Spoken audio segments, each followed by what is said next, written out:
தமிழக மக்கள் அனைவருக்கும் இனிய காலை வணக்கங்கள். 26ஆம் தேதி டிசம்பர் மாதம் வியாழக்கிழமை காலையில் 8 மணிக்கு இந்த ஒரு வீடியோ பதிவு பண்ணிகிட்ருக்கோம். நான் உங்கள் அருண்குமார். இன்றைக்கி இந்த ஒரு வீடியோ பதிவில் தமிழ்நாட்டில் இன்றைக்கும் நாளைக்கும் பார்த்திங்கன்னா ஒரு பரவலான மழை இருக்க போது. வரக்கூடிய நாட்கள் ஒரு இயல்பான மழையை தாண்டி கொஞ்சம் மழை அதிகமாக இருக்கிறதுக்கான வாய்ப்புகள் உண்டு. அது எந்த மாவட்டங்கள் இருக்க போது, எத்தனை நாட்கள் மழை இருக்க போது, எப்படி இந்த ஒரு நிகழ்வு தற்போது நீடித்து வருகிறதுங்கிற ஒரு முழு விளக்கங்களை தான் இந்த ஒரு வீடியோ பதிவில் நம்ம கொடுக்க போகிறோம். இது வரைக்கும் நம்ம சேனலை சப்ஸ்கிரைப் பண்ணாத நண்பர்கள் மறக்காமல் சேனலை சப்ஸ்கிரைப் பண்ணிவிட்டு வீடியோ பாருங்கள். அப்போ தான் நம்ம பதிவு செய்யக்கூடிய தகவல் உங்களுடைய நோட்டிஃபிகேஷனுக்கு தினசரி வரும். அதனால் மறக்காமல் சப்ஸ்கிரைப் பண்ணிக்கோங்க. வாங்க வீடியோ பதிவுக்கு போகலாம். அதாவது கடந்த 15ஆம் தேதி ஆல்மோஸ்ட் பார்த்திங்கன்னா ஒரு 15 நாட்களுக்கு முன்னாடி பார்த்திங்கன்னா ஒரு மேலடுக்கு சுழற்சி உருவாச்சு. இந்த மேலடுக்கு சுழற்சி காற்றழுத்த தாழ்வு பகுதி தாழ் மண்டலம் வரைக்கும் வலுப்பெற்று மேற்கு திரையூரில் சிக்கி மீண்டும் தமிழ்நாட்டை நோக்கி நகருங்கிற ஒரு சூழ்நிலைக்கு வந்தது. இது நம்ம அன்றைக்கே ப்ரெடிக்ட் பண்ணியாச்சு 15 நாட்களுக்கு முன்னாடி. ஆனால் இது கொஞ்சம் காலதாமதம் எடுத்தது. ஒரு 4 நாட்கள் 3 நாட்கள் காலதாமதம் எடுத்தது. தற்போது அந்த ஒரு நிகழ்வு சென்னையை ஒட்டி பார்த்திங்கன்னா மையம் கொண்டு தற்போது சென்னை தாண்டி கரையை கடந்து வருகிறது. கரையை கடந்து வருகிறது ஒரு குறைந்த நிகழ்வாக கரையை கடந்து வருகிறது. அதை நீங்கள் பார்க்கலாம். இந்த ஒரு செயற்கைக்கோள் படத்தில் நான் உங்களுக்கு காமிச்சிருக்கேன். அதாவது அந்த ஒரு சுழற்சியில் எந்த ஒரு மழை மேகங்களும் இல்லை. அது ஒரு எம்டி சுழற்சியாக இருக்குது. அந்த ஒரு சுழற்சியில் மழை மேகங்கள் இருக்குது. ஆனால் சில இடங்களில் மட்டும் இருக்கிறத நீங்கள் பார்க்கலாம். அதாவது ராணிப்பேட்டை, வேலூர், திருவண்ணாமலை, விழுப்புரம் மாவட்டங்களை ஒட்டி மழை மேகங்கள் ஆங்காங்கே மட்டும் காணப்படுகிறது.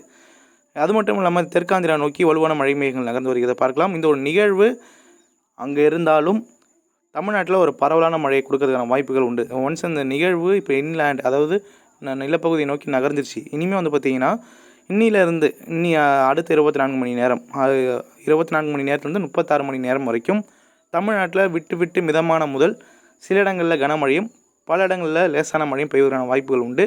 இந்த நிகழ்வு படிப்படியாக வலு குறைந்து ஒரு ஈரப்பதம் நிறைந்த காற்றாக, அதாவது வலுவான கிழக்கு திசை காற்றாக தமிழ்நாட்டுக்கு மழையை கொடுக்க போகிறது. இந்த நேரத்தில் அடுத்த 24 மணி நேரம் மழை எதிர்பார்க்கக்கூடிய இடங்கள்னு பார்க்கும்போது வட மாவட்டங்களில் பெரும்பாலான இடங்களில் மிதமான முதல் ஒரு சில இடங்களில் கனமழையும், நம்முடைய கொங்கு மாவட்டங்களில் பல்வேறு இடங்களில் கனமழையும் பதிவாகிறதுக்கான வாய்ப்புகள் உண்டு. தென் மாவட்டங்களுக்கு இன்றைக்கி கிடையாது. தென் மாவட்டங்களுக்கு ஒரு நல்ல விஷயம் இருக்குது, நல்ல செய்தி இருக்குது மழையை பற்றி.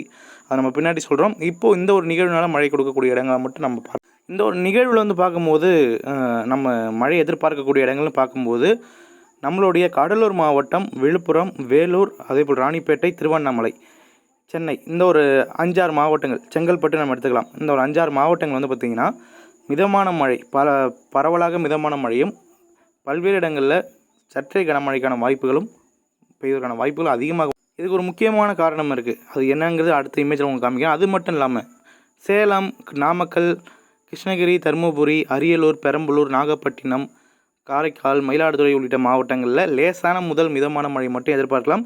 அங்கே கனமழை எதிர்பார்க்கறதுக்கான வாய்ப்புகள் குறைவு. ஒரு சில இடங்களில் மட்டும் இருக்கலாம். அதுவும் ரொம்ப ரேர் அந்த ஏரியானா. அடுத்ததாக இந்த பக்கம், அதாவது நம்ம கிழக்கு தொடர்ச்சி மலைக்கு இந்த பக்கம் இருக்கக்கூடிய மேற்கு தொடர்ச்சி மலை பகுதியை ஒட்டி இருக்கக்கூடிய மாவட்டங்களான கோயம்புத்தூர், திருப்பூர், ஈரோடு, தேனி மாவட்டம், அதேபோல் மதுரை, இந்த விருதுநகர் மாவட்டங்கள் வரைக்கும், அதாவது நம்மளுடைய நீலகிரி மாவட்டத்திலிருந்து கீழே இருக்கக்கூடிய விருதுநகர் மாவட்டங்கள் வரைக்கும் இருக்கக்கூடிய உள் மாவட்டங்கள், அதாவது நம்மளுடைய கொங்கு மாவட்டங்களில் பரவலாக கனமழை எதிர்பார்க்கலாம். வட மாவட்டங்களை கம்பேர் பண்ணும்போது இந்த இடங்களில் கொஞ்சம் மழை அதிகமாகவே இருக்கக்கூடும். அதாவது இந்த கோயம்புத்தூர், திருப்பூர் மாவட்டங்களில். இது எதனால்? இது உங்களுக்கு பல கேள்விகள் இருக்கலாம். அந்த கேள்விகளுக்கு இந்த ஒரு படம் ஒரு விளக்கமாக இருக்கக்கூடும். அதாவது இப்போது இந்த நிகழ்வு சென்னை பக்கத்தில் நீடித்து, ஆல்மோஸ்ட் சென்னை கரையை கடந்துச்சு, சென்னை அருகே நீடித்து இருக்குது. இந்த ஒரு கிழக்கு திசை காற்று நம்ம வரைபடத்தில் காமிச்சிருக்கோம் பார்த்தீங்களா? அதாவது வட்டம் போட்டு காமிச்சிருக்கோம். அது பார்த்திங்கன்னா கிழக்கு தொடர்ச்சி மலைன்னு சொல்லுவோம். அதாவது நம்மளுடைய திருவண்ணாமலை மற்றும் சேலம் அந்த இடங்களில் இருக்கக்கூடிய ஜவ்வாது மலை, கல்வராயன் மலை மற்றும் அந்த இடங்களில் இருக்கக்கூடிய சிறு சிறு குன்றுகளில் அந்த ஒரு மழை மேகங்கள் மோதும். அதாவது வலுவான மழை மேகங்கள் மோதும். அந்த மழை மேகங்கள் மோதும்போது அந்த மழை மேகங்களுடைய அடர்த்தி மற்றும் வலிமையானது அதிகரிக்கக்கூடும் அந்த இடங்களில். அதனால தான் பார்த்திங்கன்னா நம்ம இந்த முன்னாடியே சொன்னாங்க 5 மாவட்டங்கள், திருவண்ணாமலை, கள்ளக்குறிச்சி, அதேபோல் நம்மளுடைய வேலூர், கடலூர், விழுப்புரம், செங்கல்பட்டு, சென்னை மாவட்டங்களில் வலுவான மழை பெய்வதற்கு முக்கியமான காரணமாக இந்த மலைப்பகுதிகள் நீடிக்கப் போகிறது. சென்னையில் நம்ம ஏன் சொல்கிறோன்னா, சென்னையில் இருக்கக்கூடிய அந்த சில மலை குன்றுகள் காரணமாக அந்த மழை மேகங்களுடைய வலு அதிகரிக்கப் போகிறது. இதை தவிர்த்து நம்ம மேற்கு தொடர்ச்சி மாவட்டங்கள்லேயும் இந்த ஒரு காற்று காரணமாக இந்த வலுவான காற்று மழை மேகங்கள் அங்கே கொண்டு போகும். அதாவது இந்த வலுவான மழை மேகங்களாக நீடித்து மழை பெய்ஞ்சதுக்கப்புறம் வலு குறையும். மறுபடியும் மேற்கு தொடர்ச்சி மாவட்டங்களை ஒட்டி நம்ம கொங்கு மாவட்டங்களை ஒட்டி நகரும் போது இந்த மேற்கு தொடர்ச்சி மலைப்பகுதி இருக்கக்கூடிய அந்த இடத்தை பொறுத்து மழை மேகங்கள் மீண்டும் வலுப்பெற்று நம்மளுடைய கொங்கு மாவட்டங்களுக்கு கனமழை கொடுக்க போகிறது. ஒரு தெளிவான விளக்கங்களை நான் இதில் கொடுத்துருக்கேன். எதனால் இந்த மழை தீவிரமாக இருக்குது, எதனால் எந்த இடங்களில் மழை தீவிரமாக இருக்க போகுது, இதனால தான் மழை இந்த இடங்களில் தீவிரமாக இருக்குங்கிறத நான் அந்த ஒரு வரைபடம் மூலமாக உங்களுக்கு விளக்கமாக காமிச்சிருக்கேன். இது நல்லா உங்களுக்கு தெளிவாக தெரிஞ்சிருக்கும்னு நான் நம்புகிறேன். இது சம்மந்தமாக உங்களுக்கு எதாவது கேள்வி இருந்தால் நீங்கள் கமெண்ட் செக்ஷனில் கமெண்ட் பண்ணலாம். இதன் காரணமாக தான் வந்து பார்த்திங்கன்னா தமிழ்நாட்டில் இன்னிலேருந்து 36 மணி நேரம், அதாவது இன்றைக்கி காலைல 8:30 மணிலேருந்து அடுத்து வரக்கூடிய நாளை இரவு வரைக்கும் பரவலாக மழை எதிர்பார்க்கறதுக்கான வாய்ப்புகளை இந்த ஒரு நிகழ்வு கொண்டு சேர்க்கும்.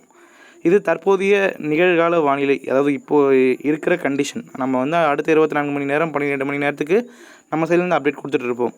இந்த நேரத்தில் தென் மாவட்டங்களுக்கு ஒரு முக்கியமான விஷயம் இருக்குது. அதாவது மழை தீவிரமடைகிறது. நம்ம டெல்டா மாவட்டங்கள், தென் மாவட்டங்களில் இந்த விவசாய நண்பர்கள், அதாவது கொஞ்சம் இந்த டெல்டா மாவட்ட விவசாய நண்பர்கள், தென் மாவட்ட விவசாய நண்பர்கள் ப்ரிப்பேராக இருந்துக்கோங்க. இப்போது எந்த ஒரு நிகழ்வுனால மழை இல்லைனாலும் தென் மாவட்டங்களுக்கு இந்த ஒரு நிகழ்வு படிப்படியாக வலு இழந்த பிறகு ஒரு வலுவான கிழக்கு திசை காற்று தமிழ்நாட்டை நோக்கி வீசப்போகிறது. அது எப்போதுன்னு பார்த்தீங்கன்னா நம்மளுடைய செவ்வாய்க்கிழமை அன்றைக்கி, அதாவது 30ஆம் தேதி அன்றைக்கி திங்கட்கிழமை அன்றைக்கி அல்லது செவ்வாய்க்கிழமையிலேருந்து நம்மளுடைய டெல்டா மாவட்டங்களில் முதல் கட்டமாக மழை தொடங்கும். அதாவது நாகப்பட்டினம், காரைக்கால், மயிலாடுதுறை இந்த மாவட்டங்களில் மழை தொடங்கி பிறகு புதுக்கோட்டை, மதுரை, சிவகங்கை, அதேபோல் நம்மளுடைய ராமநாதபுரம், தென்காசி, திருநெல்வேலி, தூத்துக்குடி என பல்வேறு இடங்களில் மழை தீவிரமடையும். அதாவது ஒரு 3 நாட்கள் நம்ம வந்து மழை எதிர்பார்க்கலாம். அந்த 3 முதல் 4 நாட்கள் எதிர்பார்க்கலாம். நியூ இயர் அன்றைக்கி மழை இருக்குது. அதாவது 30ஆம் தேதி, 31, 1ஆம் தேதி இந்த 3-4 நாட்களில் ஒரு பரவலான மழை தமிழ்நாட்டில் எதிர்பார்க்கறதுக்கான வாய்ப்புகள் உண்டு. வட மாவட்டங்கள் அந்த காலகட்டத்தில் மழை குறைவாக இருக்கக்கூடும். தென் மாவட்டங்கள், டெல்டா மாவட்டங்கள் மற்றும் கொங்கு மாவட்டங்கள் சில இடங்கள் மழை பரவலாக பெய்வதற்கான வாய்ப்புகளை கொண்டு சேர்க்கும் இந்த ஒரு நிகழ்வு. அதனால் கொஞ்சம் விவசாய நண்பர்கள் எச்சரிக்கையாக இருப்பது நல்லது. சற்று பாதிப்பு தரக்கூடிய மழையாக இருக்கிறதுக்கான வாய்ப்புகள் உண்டு டெல்டா மாவட்டங்களுக்கு.